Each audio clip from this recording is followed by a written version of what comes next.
Dis-moi, oncle Michel, j'ai vu sur une vieille carte postale qu'il y avait eu un bureau de poste à Besleuf. C'est tout à fait exact. Ce bâtiment était accolé à la mairie actuelle. Ah bon? Mais quand a-t-il disparu?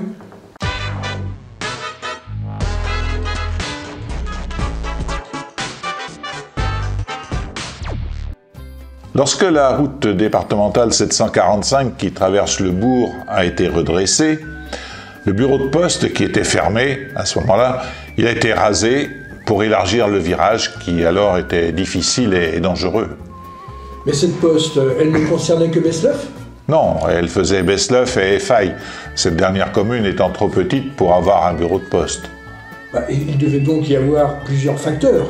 Oui, ils étaient deux.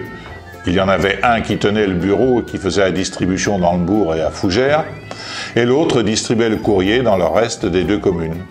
Oh là là, mais ça devait faire une sacrée longue tournée. Oui, alors. Elle faisait 42 kilomètres à parcourir tous les jours, par tous les temps, sur des chemins non goudronnés pour la plupart, et avec de grosses sacoches pleines de courrier.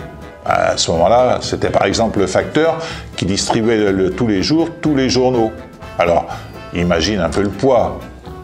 Mais tu peux me dire au juste quelle était sa tournée? Eh bien, partant de la poste, ce deuxième facteur desservait l'Hivernière, le Chêneron, la Vigne et le bourg de Faille.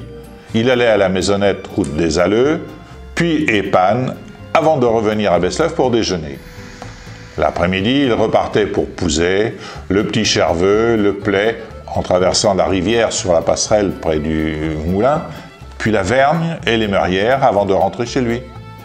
Oh là là, mais il devait être complètement épuisé le soir, car j'imagine que son vélo était bien plus lourd que ceux d'aujourd'hui, et pas électrique en plus. Je suppose qu'on devait quand même un peu le réconforter durant sa tournée. Ah oui, pour ça, oui, il n'en était pas privé de réconfort. Surtout les jours où il apportait l'argent des allocations, par exemple. En liquide, bien sûr. Le réconfort, c'était un café, un verre de vin. Tout cela un petit peu modifié parfois avec l'ajout d'une petite goutte. Après toutes ces pauses bienvenues, le retour devait être un petit peu difficile, j'imagine. Oui, certains jours c'était difficile. Mais le lendemain, il repartait pour le même circuit. Eh bien moi, je ne sais pas si j'arriverai à faire son circuit, ni à tenir la cadence. Et pourtant, j'ai un bon vélo et pas de courrier à transporter. Mais si je devais choisir, je prendrais une belle journée et sur des routes goudronnées.